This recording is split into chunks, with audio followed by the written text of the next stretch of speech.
Hola chicos, vamos a hablar hoy de simetría y periodicidad de funciones. Vamos a empezar hablando de simetrías.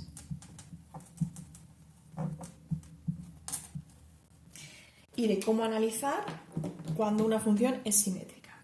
Hay dos tipos de simetría. La primera es una simetría respecto del eje de las is. Vamos a hacer una simetría respecto de este eje. Una función simétrica respecto del eje y tiene, por ejemplo, esta forma.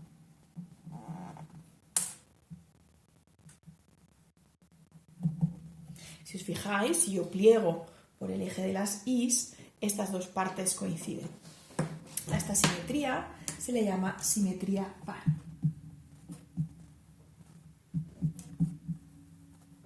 Y tiene una característica, que es que f de x coincide con f de menos x. Vamos a ver esto gráficamente, qué significa.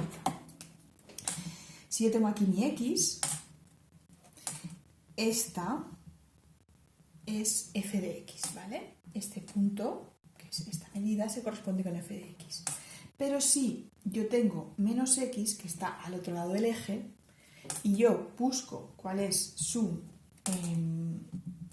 f de x, veo que coincide. Como veis, las funciones, pasaría con cualquier punto, siempre tiene su simétrico al otro lado. Además de esta simetría, que es una simetría axial, porque el eje de simetría es el eje de las is, tenemos la simetría impar. La simetría impar es más difícil de dibujar y es una simetría respecto de el origen. Una función simétrica impar es, por ejemplo, la función x cubo. Las características que tienen las simetrías impares es que f de menos x coincide con menos f de x. Vamos a ver gráficamente qué implica esto. Nosotros aquí, por ejemplo, tendríamos nuestra x. F de x está aquí arriba. Bueno, vamos a hacerlo. He bajado todo mal, pero bueno, ahí. Esta es f de x. Aquí tengo f de x. F de menos x está por aquí. Este sería menos x. Si yo busco cuál es su imagen, está aquí abajo. Bueno, pues esta imagen coincide con menos f de x, es decir, es la opuesta a la imagen de este punto de aquí. Si yo me fijo en los puntos de la gráfica, voy a marcarlos aquí también que se vean bien. Estos puntos en la simetría par son simétricos respecto de este eje. En cambio, la simetría impar ya no es una simetría respecto al eje x ni respecto al eje y, es una simetría central, es una simetría respecto al origen de coordenadas. Estos dos puntos son simétricos respecto al origen. Bueno, ¿cómo podemos localizar, si me dan una función cualquiera, qué tipo de simetría aparece? ¿Vale? Lo más normal es que no tengamos ningún tipo de simetría, pero tenemos que, dada una función, determinar analíticamente, es decir, sin dibujar, qué tipo de simetría tiene. Entonces, ¿qué es lo que vamos a hacer? Bueno, si tenemos una función cualquiera, por ejemplo, x a la cuarta más 5x al cuadrado menos 6x más 3, lo que voy a hacer va a ser ver cuál es la expresión analítica de f de menos x y después menos f de x. Es decir, primero voy a sustituir la x por su opuesto y después voy a ver la función opuesta. Menos f de x es muy fácil, simplemente tengo que cambiar de signo la función de origen. F de menos x, lo que hago es menos x elevado a 4 más 5 por menos x al cuadrado menos 6 por menos x más 3. Esto será x elevado a 4 más 5x al cuadrado más 6x más 3. Si estas dos coinciden, la simetría será par. En este caso no coincide. Y para calcular la menos f de x, calculo lo opuesto de esta expresión. Lo opuesto será menos x a la cuarta menos 5x al cuadrado más 6x más 3. Menos 3, perdón. Cambian todos los coeficientes. Entonces, cuando estos dos coinciden, la simetría es par. Y si coinciden estos dos, la simetría es impar. ¿Qué ocurre cuando no coinciden ninguno? Pues simplemente es que la función no tiene ningún tipo de simetría. En este caso, la función f no presenta ninguna simetría.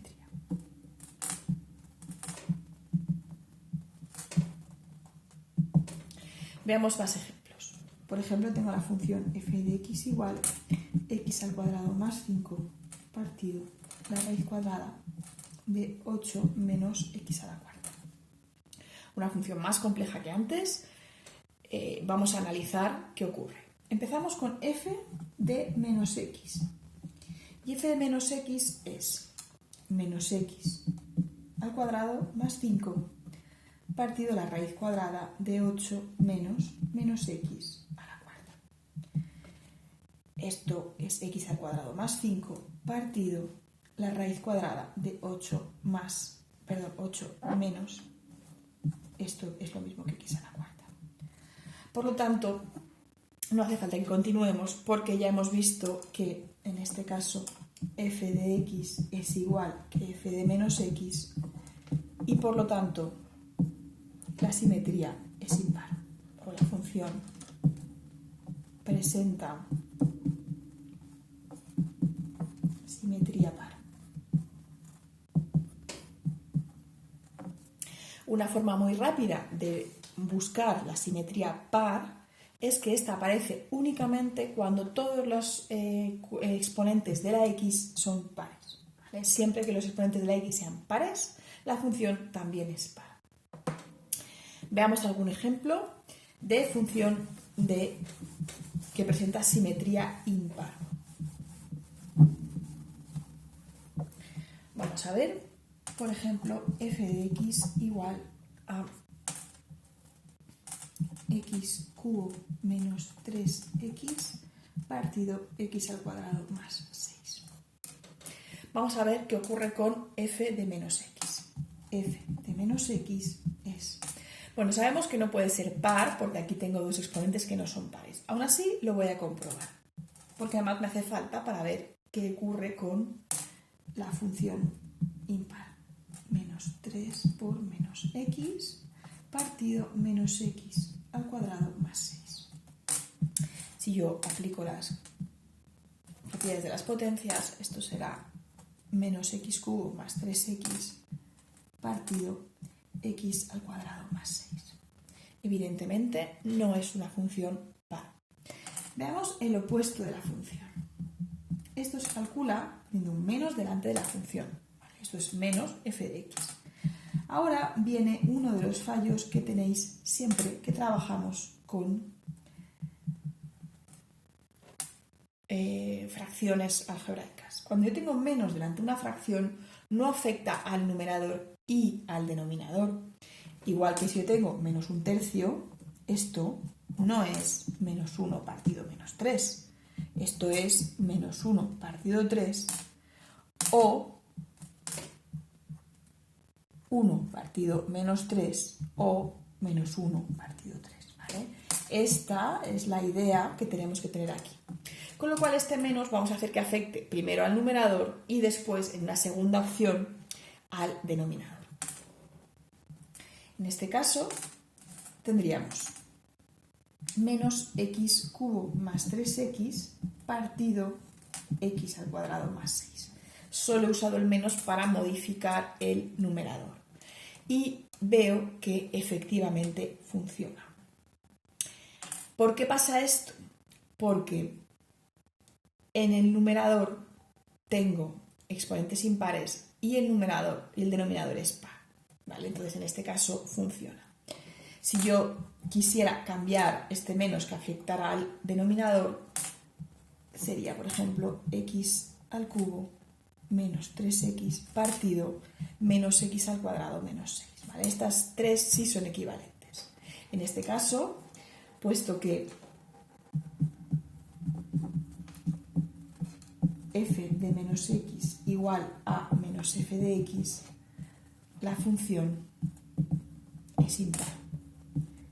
Que sea impar implica, lógicamente, que tiene una simetría impar, ¿vale? Es importante que me digáis por qué decís que tiene una simetría par o tiene una simetría impar, ¿de acuerdo? Tenéis que especificar cuál es la condición que habéis encontrado para que la función sea o no simétrica. Bueno,